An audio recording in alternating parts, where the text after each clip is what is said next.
Welcome back to the Media Unrestricted podcast. I'm Chase. And I'm Dylan. And this is our first episode of March. Not a fully loaded show, but got a lot of great topics to talk to you about. And let's wait no further and get into it. And I'm going to start off with my Studio 666 full spoiler review. So if you have not seen this movie and you still want to, you're going to want to skip towards probably, Dylan, please put the time for when they can come back for the next part. But if you don't want to see or know anything, turn off to that part. But overall, this is a bad movie. I'm going to come out and say it's a bad movie. But it's also one of those, it's bad that it's good. I had a fun time with it, a really fun time. It's a really easy movie, except towards the end. Kind of easy to understand, easy to follow. It has a lot of great kills. I mean, I wasn't really expecting kind of a full-on slasher at times, but it does. And the gore is top-notch. They did a fantastic job on some of it, but some of these kills are not done very well. You can definitely tell it's not good. But this is Evil Dead meets The Exorcist. I think I've heard people say it that way, but I mean, you definitely got like The Exorcist where people getting possessed and all that. And then you've got Evil Dead, like things with Necronomicon, like the book and everything, similar to that. But this is Dave Grohl's movie. If nobody doesn't know what it's about, it is about the Foo Fighters are trying to come up with their 10th album, and their manager tells them to go to the house.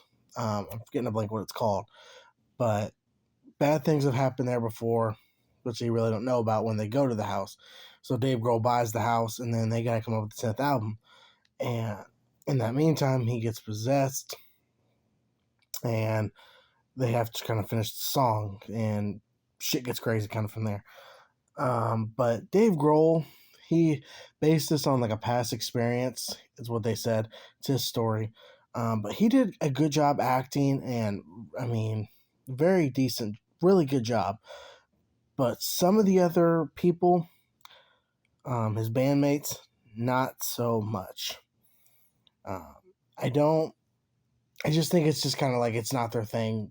I don't think they'll probably be doing many other movies. But Dave Grohl, he should definitely think about doing a couple more, because I'd like to see him do more, any of his own ideas or just more acting. But I really think the big thing I'm taking away from this is I think nobody really gave a shit to see this movie. Because me and my girlfriend saw the film, as I said in Theater Thoughts, it was just me and her. Nobody else. So it's a private-owned theater. But we didn't pay for that. And I kind of looked at the other showings, and it was kind of the same way, just two people. Not saying it didn't fill up as it got closer, but it was low. And this weekend, they grossed $1.6 million, finishing number 8. Not good. Not good. So I don't really know what it is, if nobody just gave a shit to go see the movie. Everybody kind of just like, nah, I'll just wait on it. Or what's the deal? Just not good for an opening week start. But there is a cool cameo. John Carpenter makes a cameo, kind of helping the edit the music and stuff. And he actually did the theme for the film, which is great because, I mean, it's not better than the Halloween theme, but it is a good theme as well. When I did this, the film was sitting at a 57% on the tomato meter and an 81% audience score and a 6.2 on IMDb. So definitely a difference between the tomato meter and the audience score, which you always get that a lot with films. I guess critics definitely are really hating it. And I think it's more or less because some of the acting and some of the kills I see and everything. But the fans are kind of digging the film for what, as a fun, it's just what it is. It's a fun movie, and that's what you hear from a lot of people. I do definitely recommend this film. It's not like the next greatest horror film of all time, but you will definitely have a blast. Just clear your mind, get away from the world for about an hour and about 40 minutes, I believe it is, and just have a good time because there's a lot of great kills, great gore. Dave Grohl, like I said, did a great job.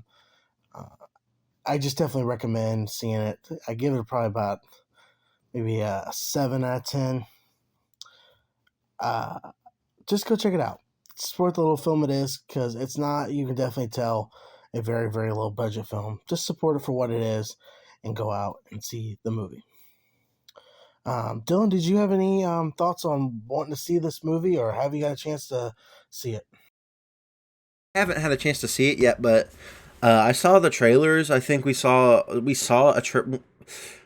I could be wrong, but I feel like we saw a trailer before Uncharted, and we saw a trailer again before that somewhere. I just can't remember where, but like I am incredibly excited for it.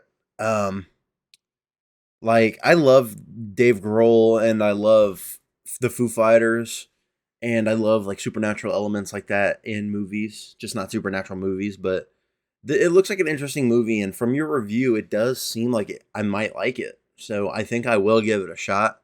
I don't know if I'll go to the theaters to see it because that is a little expensive. I know it's supporting small movies and stuff. I don't know. But I'll try to make it out for it. I will try. And moving on to the big topic, the movie that's finally coming out to us this week, The Batman. The first reviews are now out. And at the time of recording this, it is sitting on IMDb at a 9.2, and Rotten Tomatoes is at 87.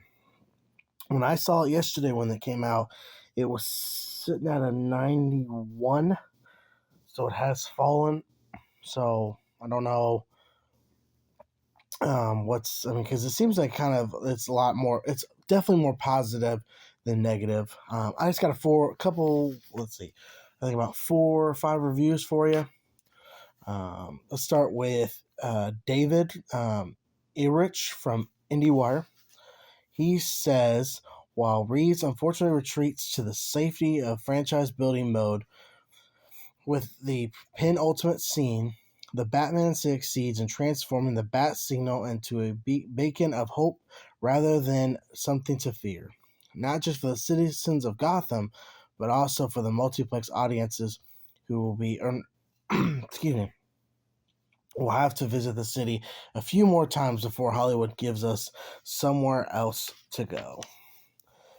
Ross from Collider, he had to say Reeves has made the best Batman film since The Dark Knight, with a captivating and rich world that's characters we've already seen on screen over and over again.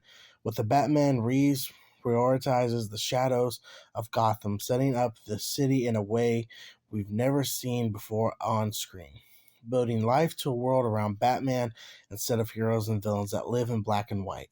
Reeves has presented a city defined by gray. The Batman doesn't redefine what we know about this character, but though Reeves' direction, we're shown a Batman story in a way we've never quite seen before.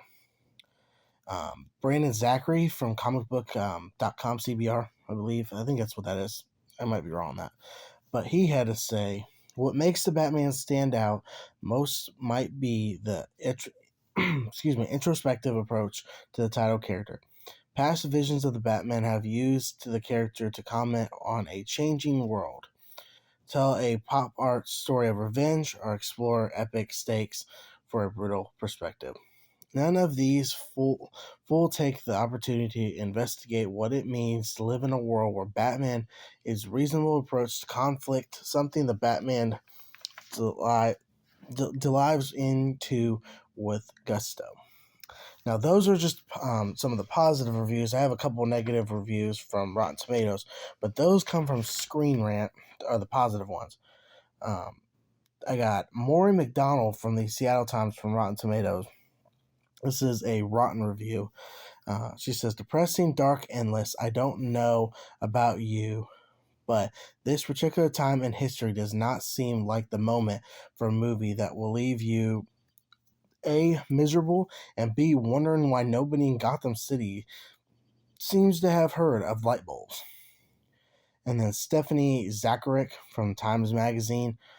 The Batman emerges from a movie universe now becoming ubiquitous, where a phony funeral worldview is the only thing that can confer death. So those are just a couple of negative reviews I just kind of wanted to pull off so you can hear the great and the bad. Um, like I said at the beginning part, a lot of positives to take out of this because IGN, which some people trust, some people don't, they gave it a 10 out of 10, a masterpiece. I just can't wait to see it, how it's all going to turn out. I really believe Matt Reeves is going to bring an awesome Batman to the big screen and some great villains just to start us out with. Because I believe most of these villains, I think, will live on and go to the sequels.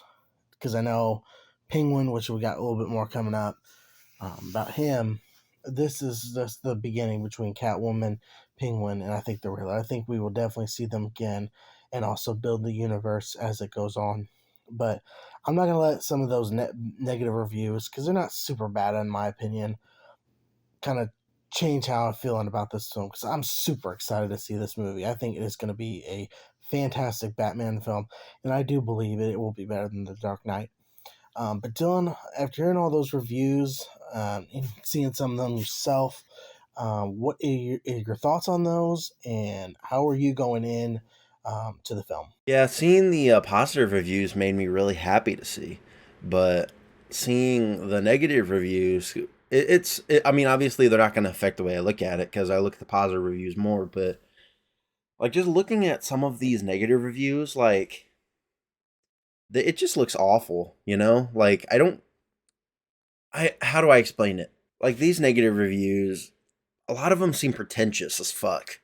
Like a lot of these people just seem like they went into it wanting to hate it because they're saying like they're automatically like look at their review. They're automatically basically saying it's bad because like they're saying it's a dark gritty movie, and they're just like, oh, if you don't like dark gritty movies, you're definitely not gonna like this one.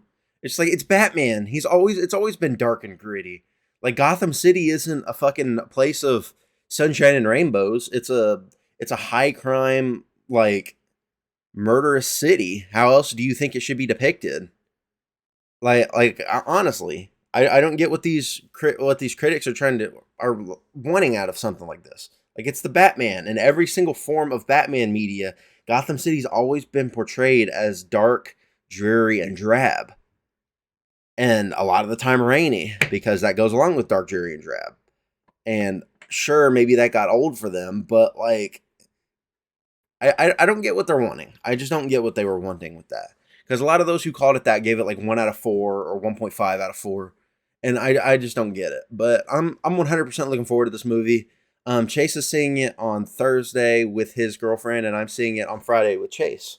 So I can't wait to look forward to it and see how it is because it looks great. And keeping it with the Batman, bringing up, we're going to talk about Penguin, his spinoff show that's coming to HBO Max sometime. Might be TVMA. Colin Farrell discusses the Batman upcoming Penguin spinoff, a show that could be R-rated slash TVMA when it releases on HBO Max. I don't know why they say R-rated because it's a show, so it can't be, but whatever. Farrell had to say on Rotten Tomatoes interview, his ambition and his humor.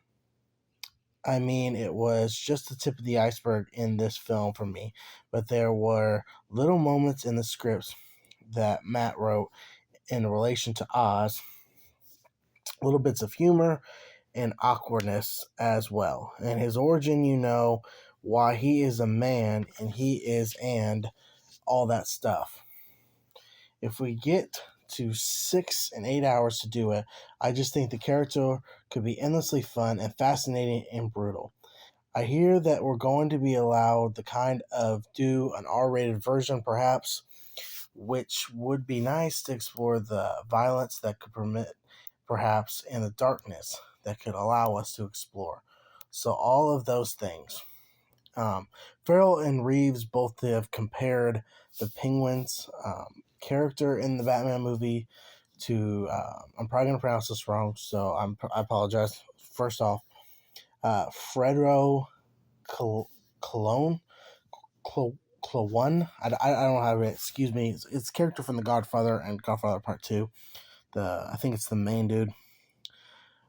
They're kind of comparing it to him because saying that this is just not the penguin we all know and love. This is just the foot soldier of Carmen Falcone, and probably by the end of the film, he will become the penguin we know.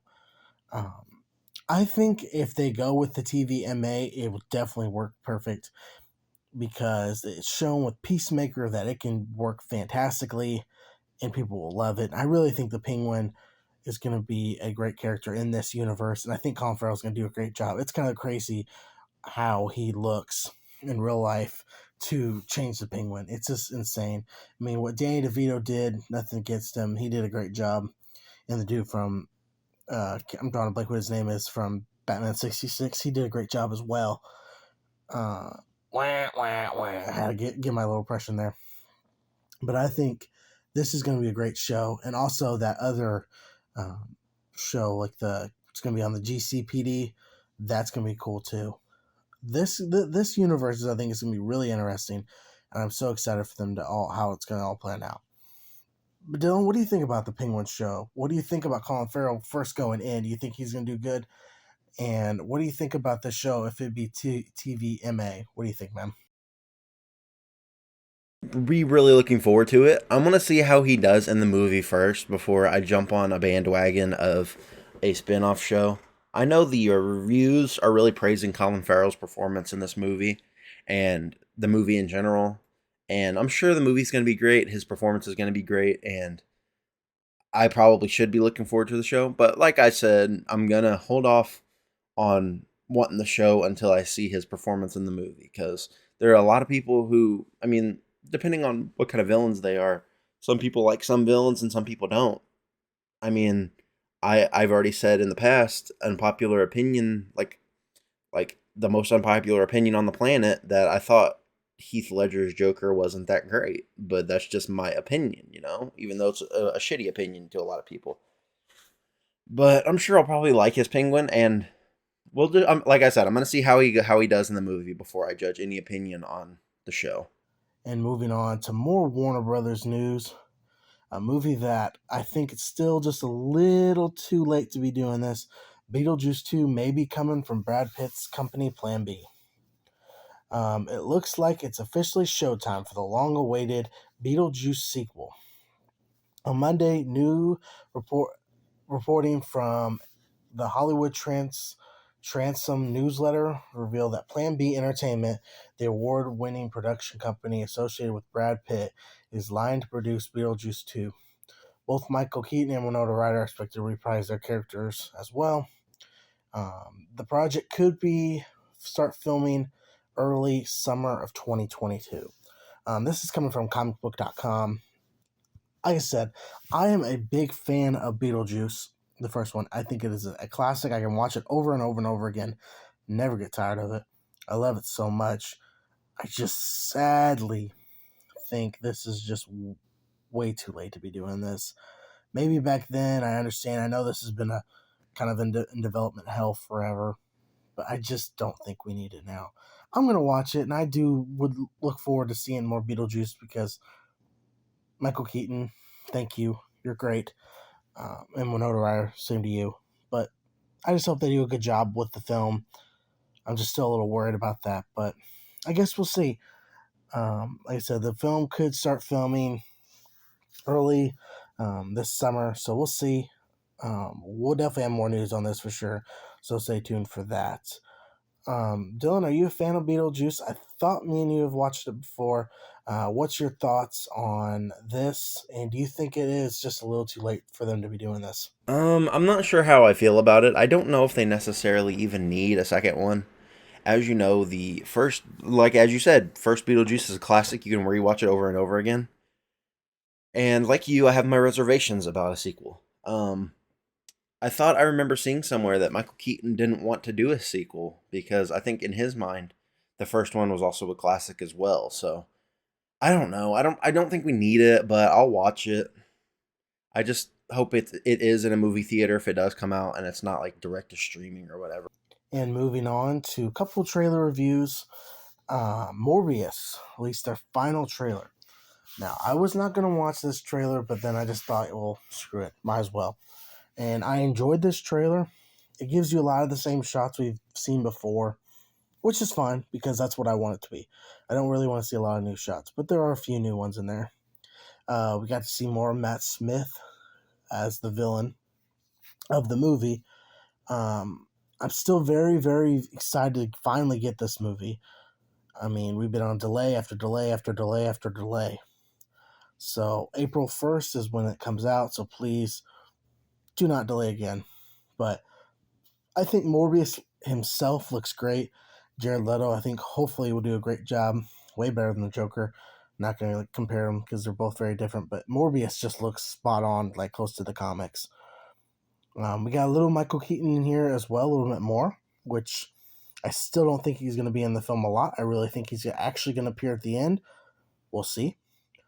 But I'm just tired of these delays, and I'm ready for this movie to be unleashed. So, I mean, you know what? I mean, we're just beginning March. Heck, from recording this video, we are 1 month away from Morbius. So please don't change it, folks. Mark your calendars. End of this month, March 31st, we will have an out of the theater thoughts for Morbius. So stay tuned for that. Now, Dylan, I know you've been super excited for this movie since that first trailer came out, 2 years ago? Crazy. Uh, what did you think of this trailer if you got to see it? And can you just believe that we'll be seeing this one in just a little less than a month? This is the only movie I think that I haven't watched all the trailers for. The last trailer I remember seeing for Morbius was the one we keep seeing in the movie theaters. I think that's the main trailer that came out back in like September or October. And that's the last trailer I've seen of it. I didn't watch that 7 minute clip or whatever that came out back in December. And I didn't watch this trailer either. Because I know it's a lot of the same footage, but I'm not gonna take any chances. I want to go in with as much, like as much not knowing as possible for this one. I don't know why this one in particular, I just wanted to go in without knowing a whole lot from the trailers, which is interesting because I usually watch a lot of trailers. But anyway, I can't wait really for this movie at all. We have like yesterday it would have been exactly a month, but now it's like 29, 30 days or so. So yeah, not much to wait at all, and it's almost here. And it's just crazy to think about. It's been delayed for 2 years, pretty much, and we're actually going to be able to see it. It's kind of insane. And moving on to the last final trailer, Fantastic Beast released one, which this was supposed to come out the 24th or 5th of March. Of February, but then it did get delayed, and they released, I think, just a few days after. And I like this trailer as well. I haven't seen the second Fantastic Beast, but I'm looking forward to seeing this new movie. My girlfriend is a big fan of Harry Potter, and she's really looking forward to this as well. So this is more of her thing. But I think it looks cool, and definitely how they're building this all like this prequel all together and bringing these characters all together. It's just so cool. And this film drops on April 15th. So I know I will probably be seeing it with her. So stay tuned for more on Fantastic Beast. I probably will try to have I guess whatever the second one is called, I will try to have a review for you on that just before going in. And that's all the topics we have for today. Not a lot, but still a lot of great things to talk to you all about. So remember, stay tuned Thursday and Friday out of the theater thoughts for Batman. So no, there will be no spoilers in it, so you can be safe and come here and check out the videos. We promise you no spoilers. But until then, I'm Chase. We'll talk to you then.